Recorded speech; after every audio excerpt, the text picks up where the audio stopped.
La famille Kairos présente Soteria 2024 sous le thème Brisons leurs liens, délivrons-nous de leur chaîne. Du 11 février au 3 mars. Lundi au vendredi de 17h à 19h30 et le dimanche de 8h à 10h. Avec comme intervenant Prophète Joas Oduasoub, Berger Dieu merci, Révérend Pasteur Gasbeya, de Lubumbashi, Prophète Bâton Kimbangu, Pasteur Login Goma, Pasteur Gédéon, Apôtre Serge Moumongo, Apôtre Toniel Kalaou, de Kolwezi, ainsi que l'autre de ses programmes. Évêque, 2024 Tony Abraham. Notre adresse, Maduda 98 quartier Makelele, commune Bandal référence école Les Bambas. Cordial à tous.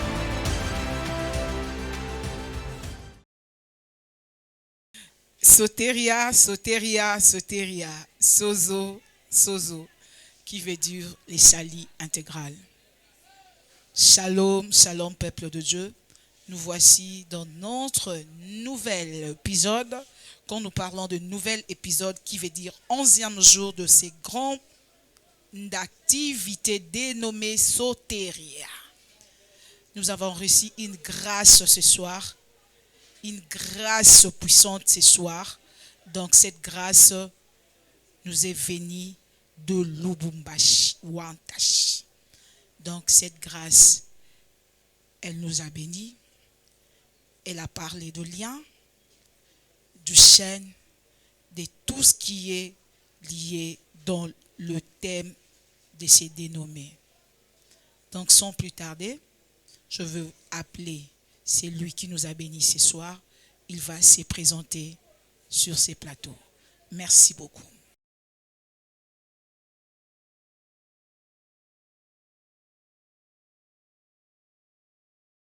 Comme je vous l'ai dit tout à l'heure, j'ai une grâce devant moi et je laisserai cette grâce se présenter.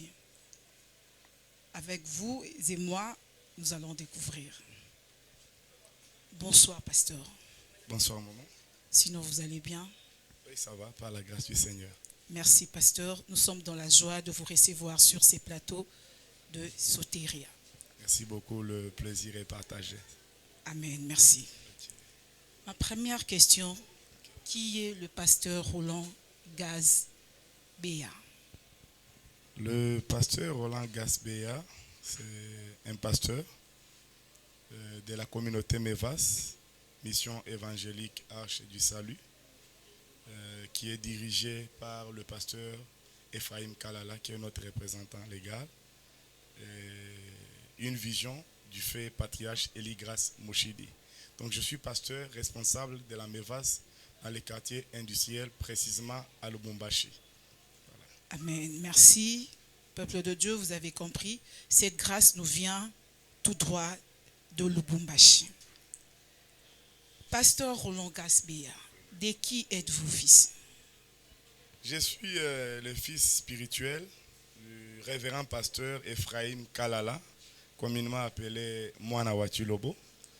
Voilà, c'est lui qui m'a baptisé, c'est lui qui m'a enseigné le ABC de la vie chrétienne et c'est lui qui m'a envoyé en mission où je suis aujourd'hui pasteur dans l'une des paroisses de la communauté. Donc c'est lui mon père spirituel. Merci beaucoup, merci. Je sais que tant d'autres déjà, vous suivez le pasteur Roland Gasbeya sur TikTok, sur Facebook. Et il y a une question qui nous est venue de poser au pasteur Roland. Pasteur Roland, pourquoi vous nous parlez trop sur TikTok et Facebook de la paternité? Merci beaucoup, c'est une question très très importante. La paternité, c'est un message venant de la part de Dieu. Parce que Dieu lui-même, il est notre Père. Lorsque Jésus enseigne à ses disciples, il dit, lorsque vous voulez prier, commencez par dire, notre Père qui est aux cieux. Alors, parlant de la paternité, nous voyons la source. Le mot Père qui vient de Abba, qui veut dire source. C'est celui qui nous a engendrés. C'est lui qui nous a mis au monde. Voilà pourquoi nos messages sont plus axés, centrés sur la paternité. C'est parce que la paternité a une très grande importance dans la vie chrétienne. Dieu qui est lui-même Père. Voilà pourquoi nous parlons de la paternité. Dieu qui est notre source, ainsi que le Père que nous avons croisé dans notre chemin.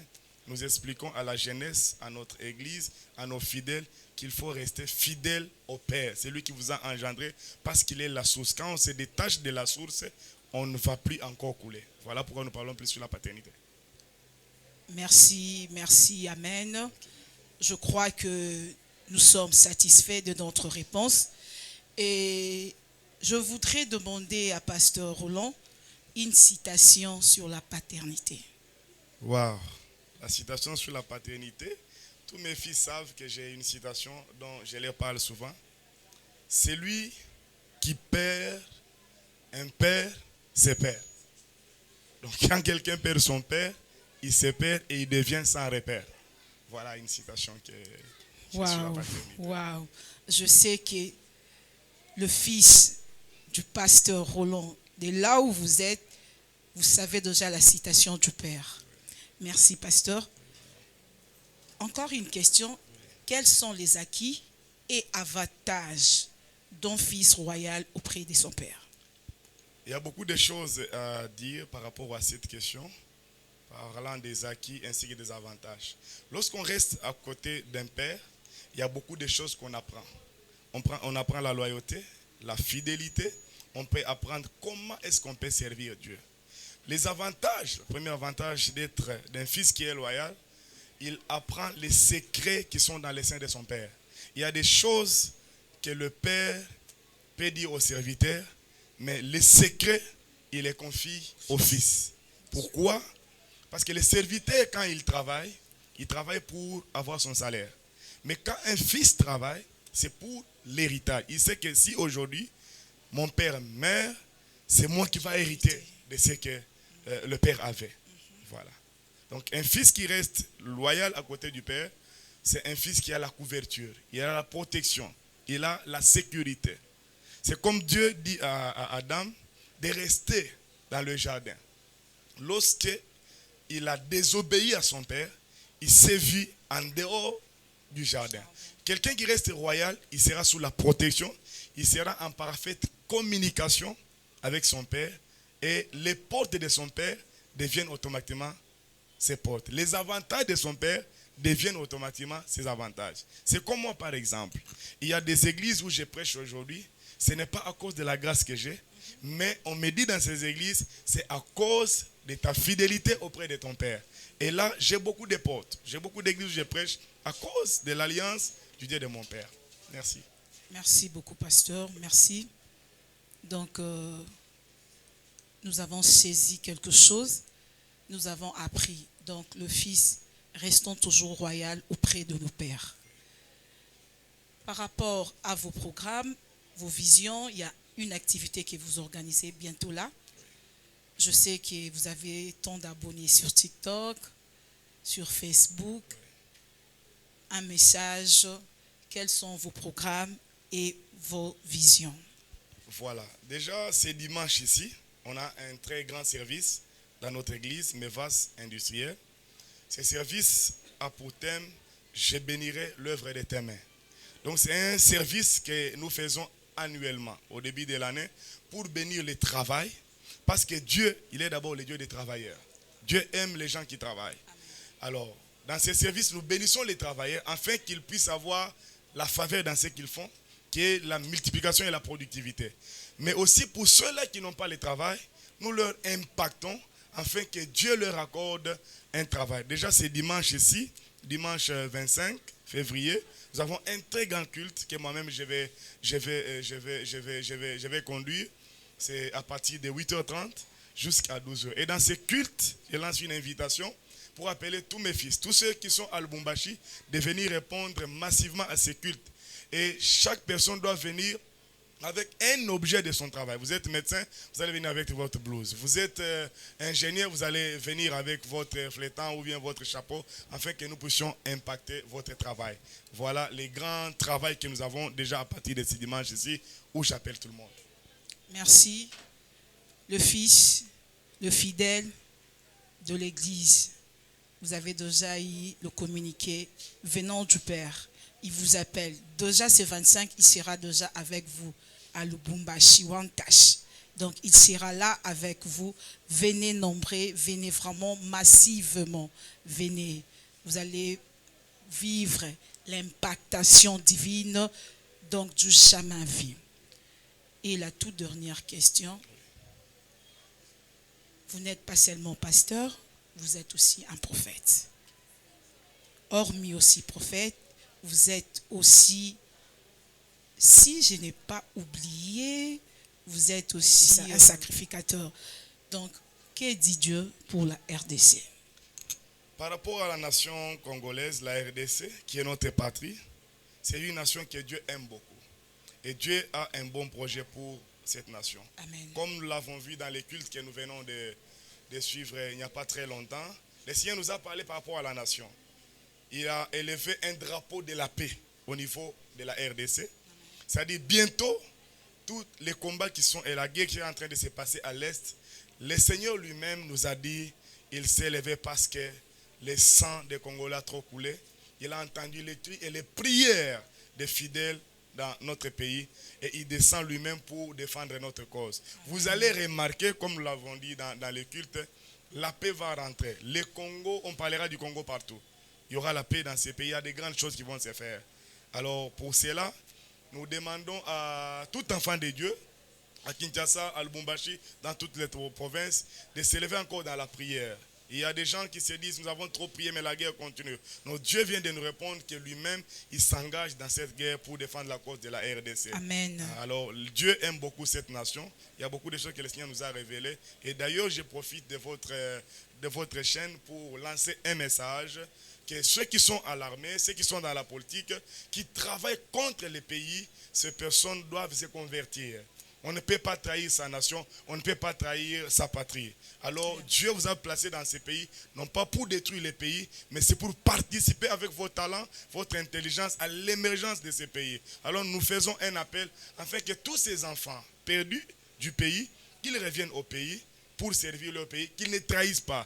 Maman, écoutez, du côté de l'Est, il y a beaucoup de morts, les femmes pleurent, des enfants, nous avons eu des bébés abandonnés, des personnes qui meurent du jour au jour. Alors, nous demandons aux personnes qui travaillent contre les pays de cesser de faire ce qu'ils sont en train de faire, sinon Dieu va les frapper. Amen. Amen. Si vous me comprenez, je suis vraiment émotionné, c'est trop fort. C'est trop fort. Ces pays, vraiment, la RDC, Dieu connaît la RDC. Donc, Bakambi Mboka, to changer ma habitude na biso.